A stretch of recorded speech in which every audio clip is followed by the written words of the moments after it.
God. Hello, this is my 2-minute video for my recipe one of me discussing what I did and why I did this recipe for the first part, for our first out of three.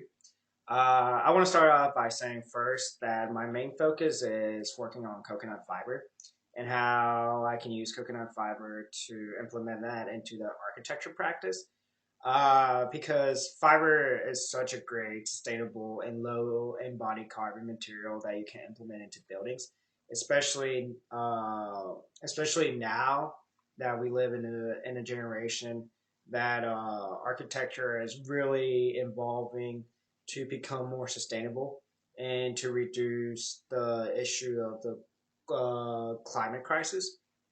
And fiber and coconut fiber is a main component to achieve that goal in the future because there are a lot of products being made now, a lot of materials being made to structure buildings more sustainable, such as bamboo, hemp, straw, and even coconut or the fibers of coconut.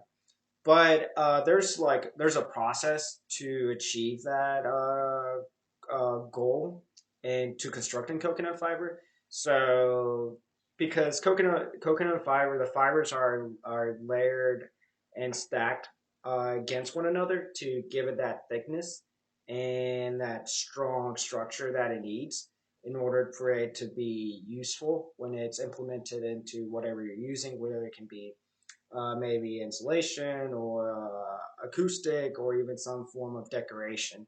Uh, Either way, there's always when you see coconut fiber, there's always like a layer of thickness to it, and that's because it's different fibers stack against one another.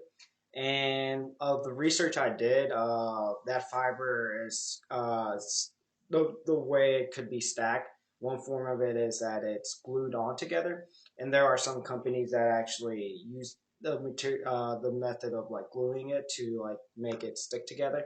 But some companies don't use like natural or sustainable glue products. They just use toxic chemicals. So for this first recipe, I wanted to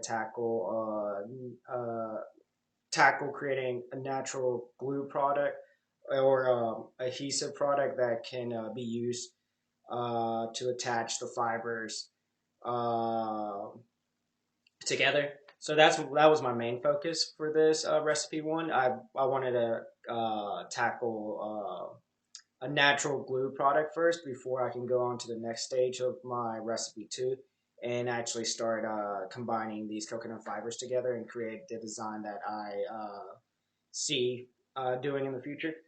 For my recipe one, it was pretty interesting because I've never done something like this ever in my life. Doing this was a cool and a great experience. I would say it was a great test for me because as you'll be able to see when I show it to class tomorrow, or yeah, when I'll show it to class tomorrow, the glue that I made is sticky, but I think I put a little bit too much water. So I'll have to go back again and redo it again to kind of experiment a little bit more to get like that main stickiness that I need in order to glue the fibers together. Because as the product I have now, I think it'll glue it together, but eventually it'll like fall apart. So yeah, it was a good test run for the first time for my first time, and I'm hoping to achieve a better, I guess you can say, stickiness to my natural glue product for the next stage.